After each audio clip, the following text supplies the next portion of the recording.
Daniel Marin, welcome to 9 on 9, our new weekly interview show here on KTSM 9 News. This week, the topic is mental health here in the Borderland amid the pandemic and mental health just in general. We're speaking with experts with Emergence Health Network here in El Paso. 9 on 9 starts right now.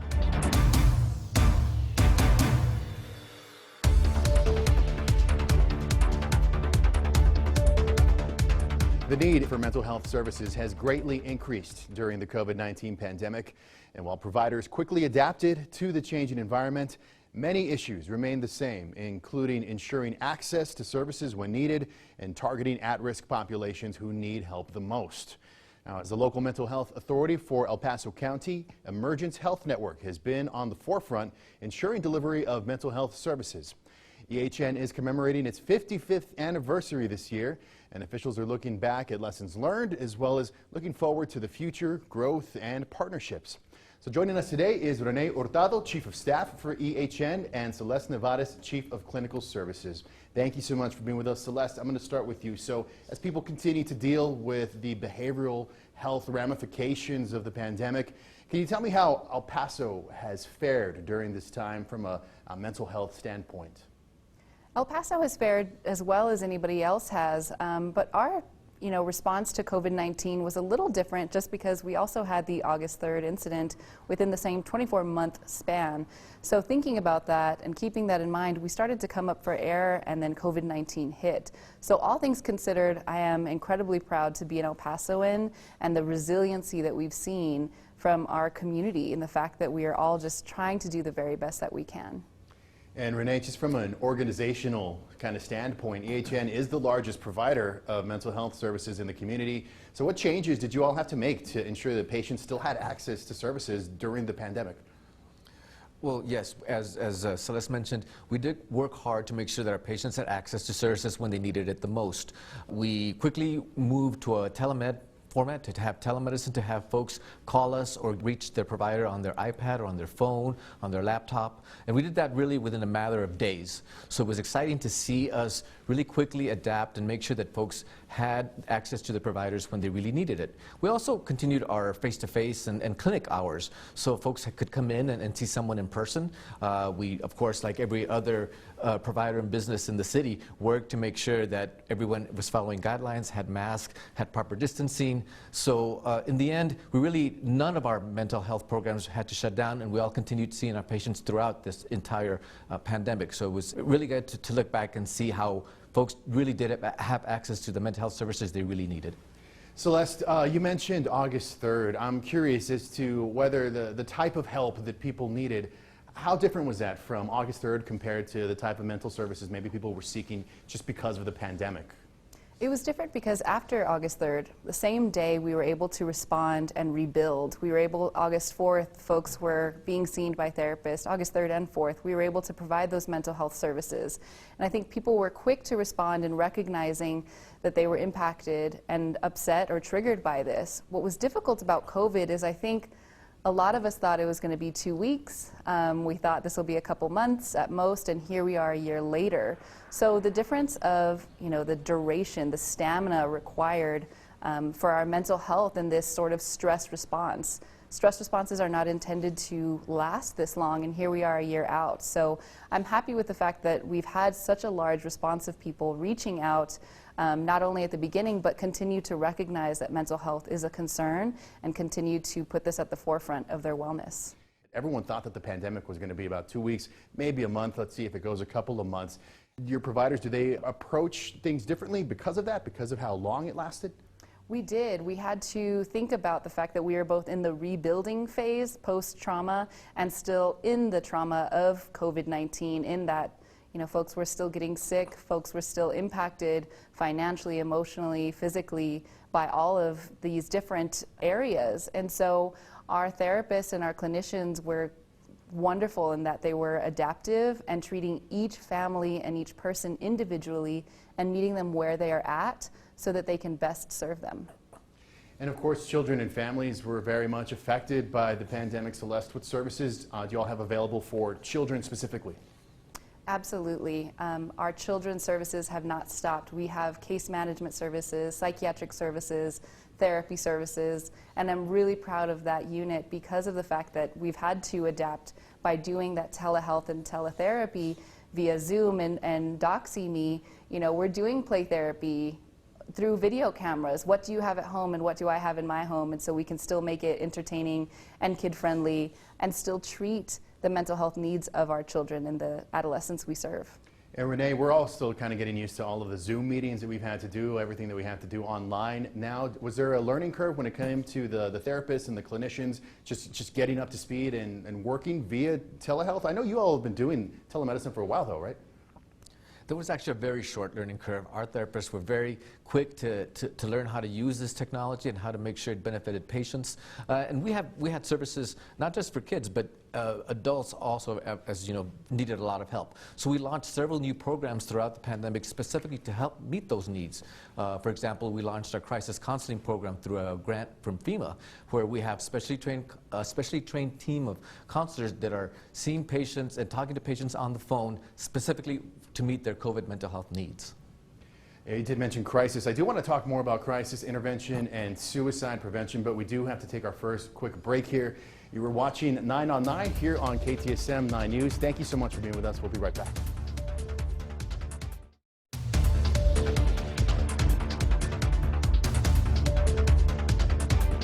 Welcome back to 9 on 9. This week we are talking mental health services with Emergence Health Network here in El Paso. Of course, amid the pandemic and everything we've all been through this last year. I do want to talk about crisis intervention and suicide prevention. It's always been an important part of Emergence's kind of menu of services, Renee. What can the community expect to see? What's new in this area? Well, yes, there is much new and actually some very established programs. First of all, it's important to note that our 24-hour crisis line remains open, 779-1800. You can call that number 24/7, 365 and speak to a mental health professional who will help you. We've also done a couple of other things. For example, we have our mental health learning library where we teach mental health first aid. We have a whole curricula of programs that we go out into the community and so folks can learn how to spot signs and symptoms and how to access the help that they need. We also have special programs, for example, for folks who are in the justice system. Unfortunately, many folks who have severe and persistent mental illness often have to deal with law enforcement and the justice system. Our crisis intervention teams that are working with both the sheriff's office and the police department are on the streets and making sure that folks who are in crisis and who are interacting with law enforcement have the supports from a mental health perspective. Just this week, we had a situation over in a neighborhood in El Paso where there was a man who police say was suicidal, took a baby hostage in a vehicle. How does that work exactly? When the call goes out, police calls you, or? Well, what happens during the crisis intervention team call is a specially trained officer is joined on the field by a mental health professional. And together, they work through the situation at hand and again try and de-escalate the situation and get that person to the help that they need or help them avoid any unnecessary incarceration. That's a program that's very often seen in major metropolitan areas. El Paso is one of the last cities in Texas to take that on, but now that we are fully in gear, it's nice to see that having some really good outcomes. Just in the 2 years that it's been in operation, we've had a lot of our patients being diverted from inappropriate incarceration into community-based services. And how has it been going? Is there anything that you all need, maybe from the state, more funding?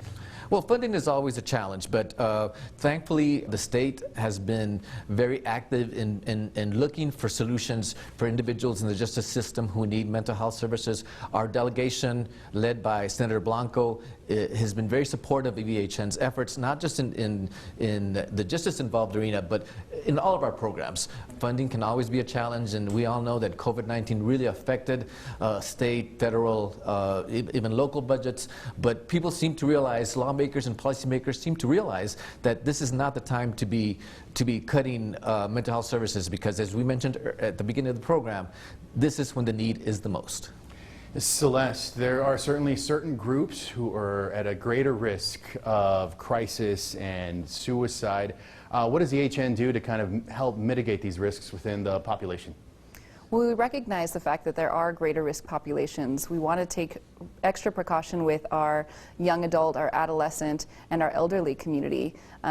COVID-19 has made that both really easy for our adolescent population, who have access to their cell phones, so we were able to connect with them. Our elderly community, however, we did have to be a little bit more creative.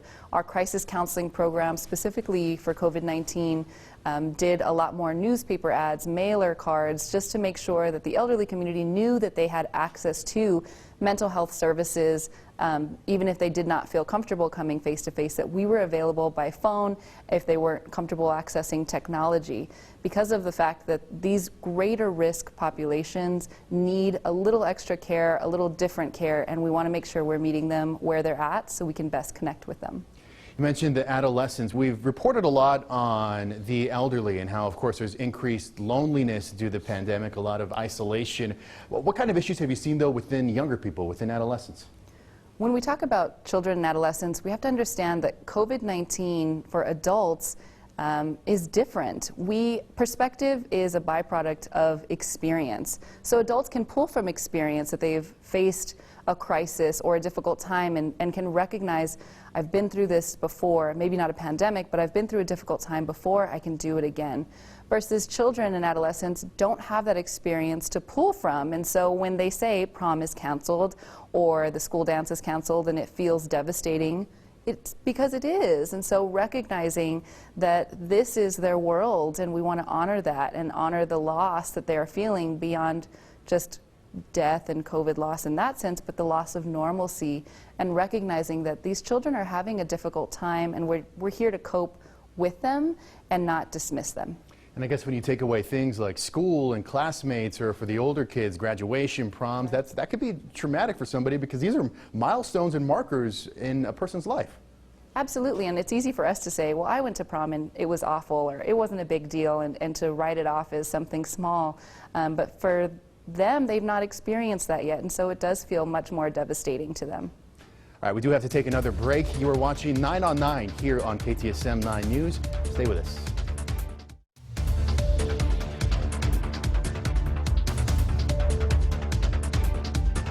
Mental health in the pandemic is the topic of tonight's 9 on 9. We are talking with Emergence Health Network. And Celeste, stigma and fear of mental illness often keeps a lot of people from reaching out for help. How do you all do that? How do you all help them break down these kind of maybe barriers that they have in their minds and just get them to reach out and find the help that they need and that you offer? We understand that mental health is an uncomfortable topic and it can be often stigmatized, but here and now this is exactly what we're doing. We're invited into your homes to talk about mental health and let you all know that anybody and everybody can ask for help. There is no shame in asking to speak to somebody. We've got plenty of services for everybody to reach out. So we do a little bit of both. We understand the stigma, but we're also trying to combat that by having conversations, having daily dinner table conversations about mental health, and normalizing therapy and mental health services so that it isn't as difficult to talk about. Do you see any changes when it comes to maybe generationally? Are younger people more likely to reach out for help than maybe older people? Do you see anything like that? I do, and it excites me. I do see a lot more adolescents and young adults normalizing that, whereas I've worked with teenagers for the last 10 years, and I've seen people say, oh, I tell my friends I'm at the dentist, or I tell them I'm going to the orthodontist when I come to therapy to see you, and now I'm seeing young adults say, oh yeah, and I told them I was in therapy and I'm working on my boundaries or whatever it is are going on, and it is so exciting to see that stigma drop and that young people are normalizing this for future generations. What advice would you give to parents? How can parents, Celeste, help maybe a young person who sometimes you don't even know something is wrong, right? And that's true. Parents feel like they have to have the answer for everything. And so the truth is normalizing that we don't know it all, but we can listen and we can help get you the help you need. And so for parents listening in, I would just advise them to listen. You don't have to be a trained professional therapist in order to listen. All you need is a good ear and a kind heart, and that's really the best piece of advice I can have for parents who are navigating through this and maybe feel a little bit nervous, is to just stop, listen, and reach out for help. Now, Renee, I know you all are working on a podcast as well. Tell me about that. Yes, we are indeed working on a podcast, and actually Celeste is one of the hosts, and she's wonderful on that. It's called This Is Wellness by EHN. So this is just another way to reach folks, and to break down the stigma that we were talking about. You can access it anywhere you look for your podcast. We're in the middle of our first season, and we've got some great guests that are talking about different aspects of behavioral health and making sure you can be your best self. So I encourage everyone to get on and listen. They're really wonderful podcasts. So first season underway. We're planning for our next season. And Celeste, how's that been going with the podcast? It's been wonderful. I'm smiling ear to ear because it's been such a wonderful project. It was something that we'd been wanting to do, and we were able to partner with Texas Tech University Health Sciences Center at El Paso and the Meadows Foundation, and we've got guests all over the place. We're talking about financial wellness, we're talking about wellness during learning, teaching, and what has been wonderful in hearing all of our guests is normalizing again the need for mental health services and putting our wellness in the front of our everyday lives instead of letting it take a back seat where it becomes problematic and it takes a toll on us. And again, the name of the podcast and where people can find it? This Is Wellness can be found anywhere where podcasts can be found: Apple, iTunes, Google, Amazon. Please download and listen. We're going to sneak in one more quick commercial break. We're going to come back with some final thoughts. This is 9 on 9. Thanks for being with us.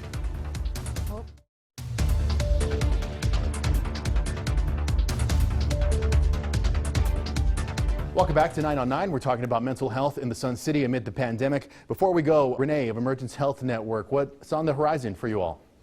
Yeah, we've got some really exciting initiatives coming up here. First one is probably under the area of suicide prevention. The federal government recently passed legislation that would create a 3-digit national number for a national suicide hotline. You're all familiar with 911. That's how it's going to work. Right now, every city, every community has a different crisis line. In the next couple of years, people are going to be able to dial 887 from any number across the country and reach their service provider when it comes to crisis services. So that's going to be something that's very exciting. It's a national initiative that EHN is going to be a part of. Also, we've got some great partnerships coming up. We were recently certified as a CCBHC, a Certified Community Behavioral Health Center. This is an exciting certification for Emergence because it means that we'll be able to draw down additional monies for programs, and we'll also be able to partner with different social services agencies to increase the health of folks who have mental illness. Now, if you've had mental illness and you have to take some medication and you're worried about where your next meal is coming from or how you're going to access your diabetes medication, we're going to be working with providers from all kinds of different social services agencies to treat the whole person. And we're excited to launch these underway. We've already got really exciting initiatives with lots of local providers, and you're going to be seeing that in the months and years to come. Celeste, we have about 30 seconds before we have to go. Any parting message, anything you would like to say before we leave? Just thank you for having us, and thank you for normalizing the conversation about mental health. We've got more podcasts on the way. We've got more services coming down. Please continue to have these conversations with your family or friends and making it okay to say that mental health is not a bad word.